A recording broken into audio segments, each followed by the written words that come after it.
მეათე ნაბიჯი. ვაგრძელებდით თვითანალიზს და როცა ვუშვებდით შეცდომებს, უცებ ვაღიარებდით მას. ჩვენი ცხოვრება თვითშემეცნების ზრდასთან ერთად იცვლება. დარჩენილი ნაბიჯების ყოველდღიური პრაქტიკა დაგვეხმარება ამ ახალი ცხოვრების წესის განმტკიცებაში. მიუხედავად იმისა, რომ ამ ეტაპზე ბევრად გავიზარდეთ, ჭეშმარიტი სიბრძნისა და შინაგანი სიმშვიდის მისაღწევად საჭიროა, რომ გავაგრძელოთ 12 ნაბიჯიანი პროგრამის პრინციპების პრაქტიკაში გამოყენება. შესაძლოა, პირველიდან მე-9-მდე ნაბიჯები ბოლომდე ვერასდროს შევასრულოთ და ჩვენ მათ იმდენჯერ მივუბრუნდებით, რამდენჯერაც საჭირო იქნება, რათა გავაგრძელოთ მათი გამოყენება ყოველდღიურ ცხოვრებაში. ჩვენ ემოციურ და სული აზრდას მთელი ცხოვრების მანძილზე მიმდინარე პროცესად მივიჩნევთ. მეოთხე საფეხურის ინვენტარიზაციის ჩატარებისას ჩვენ გულწრფელად გავუმკლავდით ჩვენს წარსულს, რათა გავთავისუფლებულიყავით მისგან. მეათე საფეხურის ინვენტარიზაცია კი გვეხმარება აწმყოსთან გამკლავებაში, როცა ყოველდღიურ ცხოვრებას ვუმკლავდებით. ახლა, როდესაც ვაცნობიერებთ ჩვენს ადამიანურ არასრულყოფილებას, ვხვდებით, რომ ადვილად შეგვიძლია დავუბრუნდეთ ჩვენს სულ აზროვნებასა და ქცევას. ამ ინვენტარიზაციით ჩვენ ვაფასებთ ჩვენს დღეს, ვასწორებთ ჩვენს შეცდომებს, ვიღებთ საკუთარ თავს და სხვებს და ვსახავთ გზებს, რათა ხვალინდელი დღე უკეთესი იყოს. ამაში მოთმინება და დაჟინებული ძალისხმევა გვჭირდება, რადგან ჩვენი მიზანი პროგრესია და არა სრულყოფილება. თითოეული ჩვენგანი თავად ირჩევს ინვენტარიზაციის საუკეთესო გზას. ზოგი დილით აკეთებს ინვენტარიზაციას და მიმოიხილავს წინა დღეს. ზოგი საღამოს აკეთებს და იმავე დღეს გადაავლებს თვალს. ზოგიერთი დღის განმავლობაში სპონტანურ ინვენტარიზაციას ატარებს, როდესაც გრძნობები ამის აუცილებლობაზე მიანიშნებენ. თუ გვტკივა, უნდა გავარკვიოთ, რა იწვევს ჩვენს ტკივილს. როდესაც ჩვენს ცხოვრებაში კონფლიქტს ვხედავთ, ვეძებთ ხასიათის ნაკლოვანებას, რომელიც პრობლემის გამომწვევია. შემდეგ კონფლიქტის მოსაგვარებლად ჩვენ გვაქვს არჩევანი. გავაგრძელოთ ამ ხასიათის ნაკლოვანების ამ მტკივნეული გრძნობის შენარჩუნება, ან ჩავანაცვლოთ იგი საპირისპირო ხასიათის ღირსებით. ინვენტარიზაციის დროს ვაკვირდებით, რამდენად რეალისტურ მიზნებს ვისახავთ. ვაღიარებთ თუ არა ჩვენს ადამიანურ შეზღუდვებსა და შესაძლებლობებს. ვაყოფილები ვართ იმით, თუ სად ვართ, რა ვართ, ან რა გაგვაჩნია. სხვა ადამიანებსაც ვაძლევთ ნებას, იყვნენ ადამიანები. ზედმეტად ბერს ვერ იცხვებისგან. ვაგრძელებთ ჩვენი აზრებისა და გრძნობების რაციონალიზაციას, როგორც საბაბს, რომ არ მივიღოთ რეალობა. ვიყენებთ თუ არა პროგრამაში ნასწავლ ცოდნას. ვისწავლეთ თუ არა გეგმების შედგენა შედეგების დაგეგმვის გარეშე. ვამტკიცებთ, რომ კონტროლი გვაქვს. დღის გაანალიზებისას ჩვენ ვეძებთ იმ დადებითს, რაც მოვიმოქმედეთ და წარმატებებს, რომელსაც მივაღწიეთ. ჩვენ ვაფასებთ იმას, რაც ჩვენმა უმაღლესმა ძალამ მოგცა და ვიყენებთ შესაძლებლობას, მადლიერები ვიყოთ ამისთვის.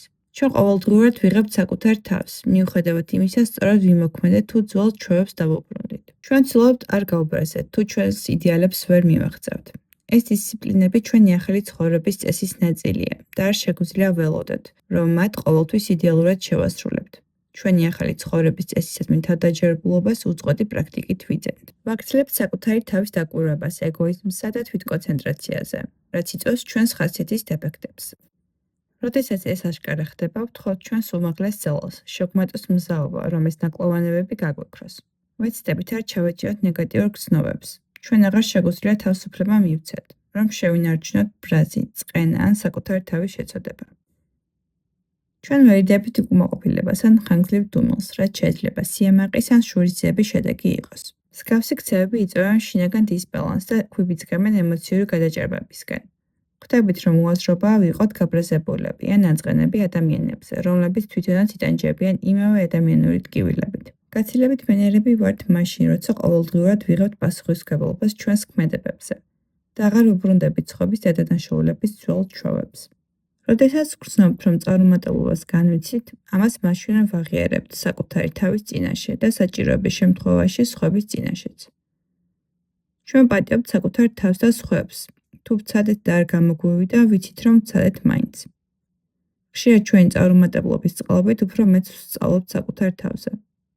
ჩვენ ვსწავლობთ, რომ საკუთარი თავი ზედმეტად სერიოზულად არ უნდა აღვიქვათ.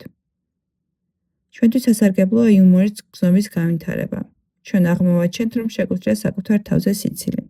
ზოგჯერ საჭიროდ მიგვაჩნია წელიწადში ერთხელ ან ორჯერ უფრო დეტალური ინვენტარიზაციის ჩატარება. უფრო გრძელი პერიოდის გადახედვა გვაძლევს საშუალებას დავინახოთ განმეორებადი სიტუაციები, რომლებიც საჭიროებს ჩვენს ყურადღებას, რათა შევამჩნიოთ ჩვენი პროგრესი იმ დადებითი ცვლილებების ამოცნობით, რომლებიც გზად განვახორციელებთ.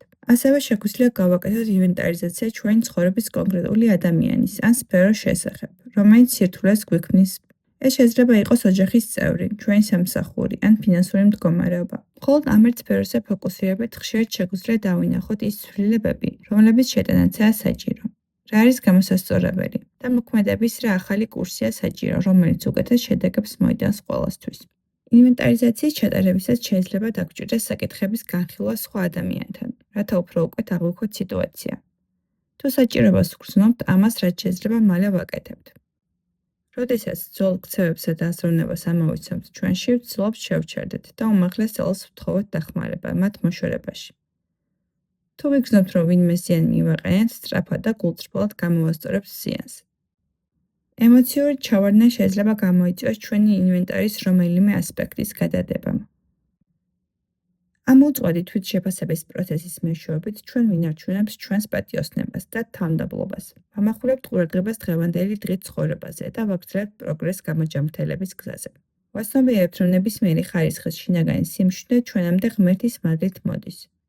მე-11 ნაბიჯში კიდევ უფრო ვავითარებთ ნდობას ჩვენი უმაღლესი ძალის მიმართ.